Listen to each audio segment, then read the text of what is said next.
ቀይ ባህርም ተዘጋ። ትራምፕ አሜሪካን አዋርደዋል። እነ ኦባማ አሜሪካ በኢራን ላይ ከፈተችው ጦርነት የአሜሪካ እቅድ ሳይሆን የኔታንያሁ ረጅም ጊዜ እቅድ ነው። ይህን ያሉት የቀድሞዎቹ ፕሬዝዳንቶች ጆ ባይደን እና ባራክ ኦባማ ናቸው። ሁለቱ የቀድሞ መሪዎች አሜሪካ በትራምፕ ምክንያት በዓለም አደባባይ ተዋርዳለች እያሉ ነው። ሶማሊያ በቀይ ባህር ላይ እገዳ ጥላለች። የእስራኤል መርከቦች በቀይ ባህር እንዳያልፉ ትዕዛዝ ሰጥታለች። ይህ ደግሞ ኢራን ተጽዕኖ መሆኑ እየተዘገበ ነው።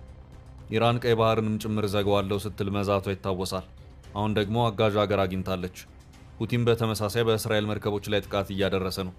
ይህ ደግሞ ለኢትዮጵያም ለአረብ ሀገራትም መርዶ ነው። አንዲት ኢራን የአፍሪካን ቀንድ፣ የአረብ ሀገራትን እንዲሁም የእስያ ሀገራትን ኢኮኖሚ እያቃወሰች ነው። ይህ ጦርነት ከቀጠለ በትንሹ 30 ሚሊዮን የዓለም ሕዝብ ለአስከፊ ረሃብ እየተጋለጠ ነው ተብሏል። የአሜሪካ የባህር ኃይል በኢራን ወደቦች ላይ ጣለው እገዳ የሚቀጥል ከሆነ በቀይ ባህር እንዲሁም በኦማን ባህር በኩል የሚደረጉ የንግድ መርከቦች ዝውውሮችን እንደምትዘጋ የኢራን ጦር ሚያዝያ 8 ቀን 2018 ዓ.ም ባወጣው መግለጫ ማስጠንቀቁ ይታወሳል። እንደምታስታውሱት የኢራን መንግስት ቴሌቪዥን የጦር ኃይሉን ማዕከላዊ ዝዋቢ አድርጎ እንደዘገበው አሜሪካ እገዳዋን በመቀጠል በኢራን የንግድ መርከቦችና የነዳጅ ጫኝ መርከቦች ላይ አለመረጋጋት የምትፈጥር ከሆነ ድርጊቱ የተኩስ አቁም ስምምነቱን ለመጣስ እንደ መነሻ ይቆጠራል ብለዋል። የኢራን የጦር መኮንን አሊ አብዱላሂ ለኢራን የመንግስት ዜና አገልግሎት ጣቢያዎች በሰጡት መግለጫ የእስላማዊት ሪፐብሊክ ብርቱ የጦር ኃይሎች በፋርስ ባህረ ሰላጤ፣ በኦማን ባህርና በቀይ ባህር በኩል የሚደረግ ማንኛውም የወጪም ሆነ የገቢ ንግድ እንዲቀጥል አይፈቅዱም ብለዋል። አክለውም ኢራን ሀገራዊ ሉዓላዊነቷንና ጥቅሟን ለማስጠበቅ ቁርጥ ያለ እርምጃ ትወስዳለች ሲሉ ዝተዋል። ይህ ዜና ከተሰማ ከሳምንታት በኋላ ሶማሊያ ስልታዊ በሆነው የባቤል መንደብ የባህር ወሽመጥ ውስጥ በሚያልፉና ከእስራኤል ጋር ግንኙነት ባላቸው የንግድ መርከቦች ላይ አዲስ የእገዳ ውሳኔ ማሳለፏ ተሰምቷል። የሶማሊያ መንግስት ይህንን እርምጃ የወሰደው በቀጠናው ያለውን ውጥረት ተከትሎ መሆኑ ተገልጿል። የባቤል መንደብ የባህር ወሽመጥ ለዓለም አቀፍ ንግድና ለነዳጅ ዝውውር እጅግ ወሳኝ ከሆኑ የውሃ መስመሮች አንዱ በመሆኑ ይህ ውሳኔ በዓለም አቀፍ የባህር ትራንስፖርት ላይ የራሱ የሆነ ተጽዕኖ ሊኖረው እንደሚችል ተገምቷል። በቀጥታም ሆነ በተዘዋዋሪ ከእስራኤል ጋር ግንኙነት ያላቸው ወይም ወደ እስራኤል ወደቦች የሚያመሩ መርከቦች ማለፍ አይችሉም ተብሏል። ኢራን በሶማሊያ ውሳኔ አንጀቷ ቅቤ ጠጣ ይመስላል። ጮቤም ሳትረግጥ አትቀርም። ምክንያቱም ከሆርሙዝ ወደ ቀይ ባህር ሄዳለው እንዳለችው ተጽዕኖዋን በዓለም አደባባይ ለማሳየት እየሞከረች ነው። በአፍሪካ ቀንድ እና በአረብ ልሳነ ምድር መካከል የሚገኘውና ቀይ ባህርን ከኤደን ባህረ ሰላጤ ጋር የሚያገናኘው ባቤል ማንደብ ነው። በዚህ መስመር ነው እስራኤል እንዳታልፍ የተከለከለችው። ውሳኔው በመካከለኛው ምስራቅ ካለው ወቅታዊ ፖለቲካዊና ወታደራዊ ውጥረት ጋር የተያያዘ መሆኑ ተመልክቷል። ይህ እርምጃ በሉዓላዊ የባህር ክልል ጥበቃና በዓለም አቀፍ የንግድ ነጻነት መካከል ያለውን ሚዛን በተመለከተ አዳዲስ ክርክሮችን ሊቀሰቅስ እንደሚችል ዲፕሎማቶች በመግለጽ ላይ ናቸው። በወር 70 ሺህ ብር ገቢ ካሉት ዲኤምሲ ያለ ስጋት ቤት ይገዛሉ። ትርፍ ፈላጊ ከሆናችሁ ቤት በመኪና ዋጋ ልጠቁማችሁ። በእኛ በኩል ሲሄዱ እስከ 35% ቅናሽ ያገኛሉ። 10% ብቻ ከፍለው 60% ባንክ አያይዘው መሃል ከተማ ላይ በ12 ወር ቤት ይረከቡ። ውሉንም በ3 ቀን በዲኤችኤል ካሉበት እናደርሳለን። ቤቶቹ ከስቱዲዮ እስከ ፔንትሃውስ እንዲሁም ሱቆቹ ከ20 ካሬ ጀምሮ ተዘጋጅተዋል። ልብ ይበሉ፣ መንደሩ ኮምፓውንድ በመሆኑ 6 ሊፍት፣ መዋኛ ገንዳ፣ የከርሰ ምድር ውሃ፣ ባካፕ ጄኔሬተር እና የተሟላ ጥበቃ አለው። በቴክኖሎጂ በመገንባቱ ማስረከቢያ ችግር አይደለም። አስተውሉ፣ አሁን ከደወሉ በካሬ 7000 ብር ሌላ ቅናሽ ያገኛሉ። ዲኤምሲ ሪል ስቴት ስልክ 0988883434 0988885656። ይህ መስመር ምን ያህል አስፈላጊ ነው? ኢትዮጵያን ጨምሮ የአፍሪካን ቀንድስ ምን ያህል ይጎዳል? የባቤል መንደብ ወሽመጥን በቀይ ባህርና በአረቢያ ባህር፣ በየመን፣ በአፍሪካ ቀንድ፣ በጅቡቲና በኤርትራ መካከል ይገኛል። ከህንድ ውቅያኖስ እስከ ኤደን ባህረ ሰላጤ የሚመጡ መርከቦች ወደ ስዊዝ ቦይ ለመድረስ በወሽመጡ በኩል ማለፍ ይጠበቅባቸዋል። በ115 ኪሎ ሜትር ርዝመትና 36 ኪሎ ሜትር ስፋት አለው። በአውሮፓውያኑ 1869 የስዊዝ ቦይ መከፈት ወሽመጡን በዓለም አቀፍ ንግድ ውስጥ የማይተካ አገናኝ መተላለፊያ አድርጎታል። ይህም በአውሮፓና በእስያ መካከል አጭሩ የባህር መንገድ እንዲሆን በር ከፍቷል። የቀይ ባህር ኮሪደር በጣም ስራ ከሚበዛባቸው የመርከብ መስመሮች አንዱ ሲሆን ከዓለም የባህር ትራፊክ ውስጥ 1/4ኛውን ያህል ያስተናግዳል። የዓለም 20 በመቶ ነዳጅ የሚተላለፍበት የሆርሙዝ ወሽመጥ ተዘግቷል በሚባልበት ደረጃ ላይ ይገኛል።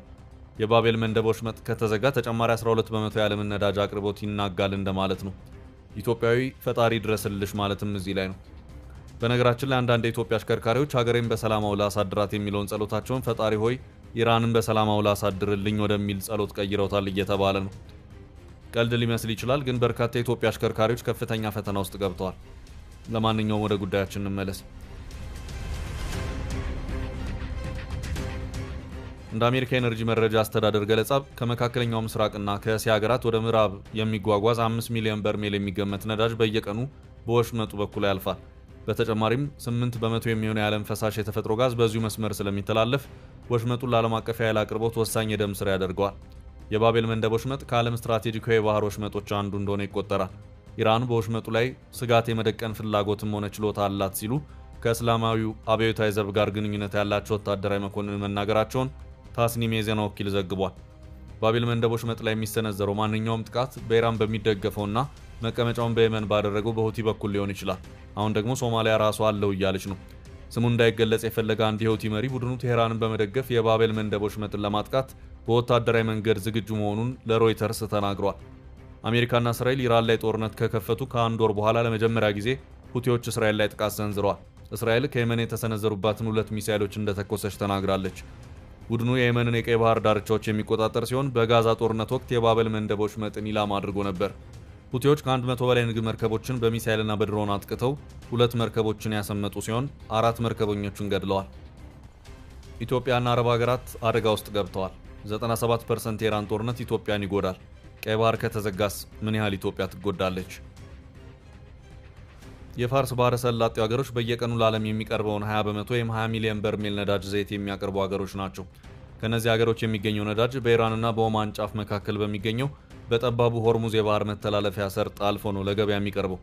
እስራኤልና አሜሪካ በጋራ ሆነው በኢራን ላይ ጦርነቱን በጀመሩ በጥቂት ቀናት ልዩነትም ኢራን ይህን ከ38 ኪሎ ሜትር የማይሰፋ ጠባብ የባህር መስመር ዘግተዋለች። ከዚህ በኋላ ነው ዓለም ጭንቅ ውስጥ የገባችው። ጦርነቱ ከተቀሰቀሰ በኋላ በባህረ ሰላጤው ሀገሮች የደረሰው ቀውስ የዓለም የኮንስትራክሽን ኢንዱስትሪንም ክፉኛ የጎዳ ነው ይባላል። ለምሳሌ የዓለም አልሙኒየም ምርት 9 በመቶ የሚሸፍኑት የዚህ ቀጠና ሀገሮች ናቸው እንደ ሪፖርተር ዘገባ። በአጠቃላይ በጦርነቱ መዘዝ የቀጠናው ሀገሮች የኮንስትራክሽን ግብዓቶች ኢንዱስትሪ ክፉኛ መናጋቱ ተነግሯል።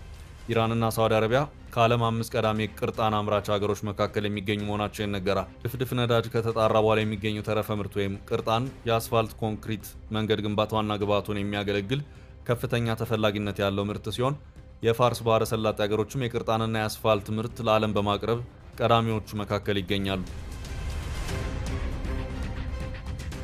ከቻይና ከአሜሪካና ከካናዳ ቀጥሎ ኢራንና ሳውዲ የዓለም ቅርጣን ገበያን የሚመሩ ሲሆን የተባበሩት አረብ ኤምሬትስ ደግሞ 8ኛ ደረጃ ላይ ተቀምጣለች።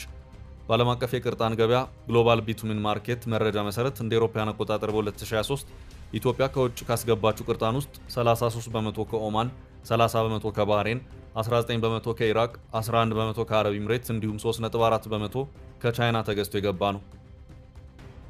ኢትዮጵያ በቅርጣንና አስፋልት ምርት በአፍሪካ ደረጃ ሰፊ ያልተነካ ገበያ እንዳላትም ይነገራል። እንደ አውሮፓውያን አቆጣጠር በ2023 ብቻ ለአስፋልት ምርቶች ግዢ ከ19 ሚሊዮን ዶላር በላይ እንዳፈሰሰችና ቀዳሚ አቅራቢዎቿን ባህሬን፣ የተባበሩት አረብ ኤምሬትስ፣ ኢራቅና ኦማን እንደሆኑ ሪፖርቶች ያመለክታሉ። ኢትዮጵያ ወደ 97 በመቶ የነዳጅ ምርት የምታስገባው ከፋርስ ባህረ ሰላጤ ሀገሮች እንደሆነ ደግሞ ዘኢኮኖሚስት ከሰሞኑ ዘግቦታል። በዓመት ከ4 ቢሊዮን ዶላር በላይ ለነዳጅ ግዢ ፈሰስ የምታደርገው ኢትዮጵያ እንደ ኩዌት፣ ሳውዲ አረቢያና የተባበሩት አረብ ኤምሬትስ የመሳሰሉ ሀገሮች ዋና አቅራቢዎቿ መሆናቸው ይነገራል።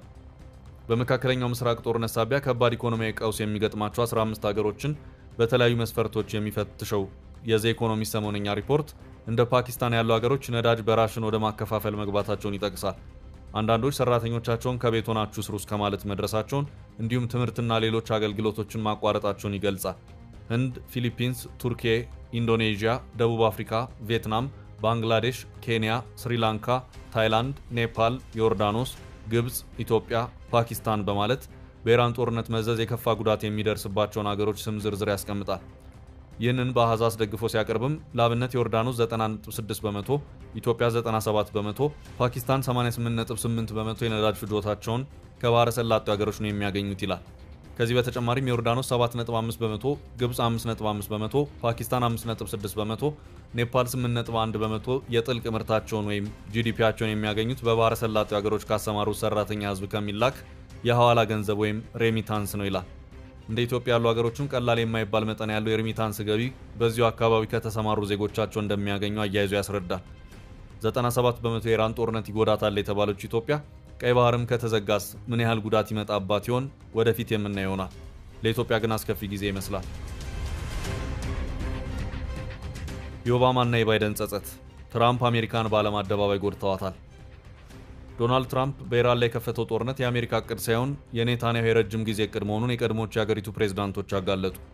ኢራን ካልጠፋች አሜሪካም እስራኤልም ሰላም አይሆኑም የሚል የሐሰት ትርክትን በመጠቀም ይህንኑ ኢራን ላይ ጦርነት የመክፈት የረጅም ጊዜ እቅዱን ከዚህ ቀደም ጆ ባይደንም ሆነ ባራክ ኦባማ የስልጣን ዘመን አቅርቦላቸው እንደነበር የገለጹት የቀድሞቹ የአሜሪካ ፕሬዝዳንቶች ይህ አስፈላጊ አይደለም በማለት ሳይቀበሉት እንደቀሩም ተናግረዋል።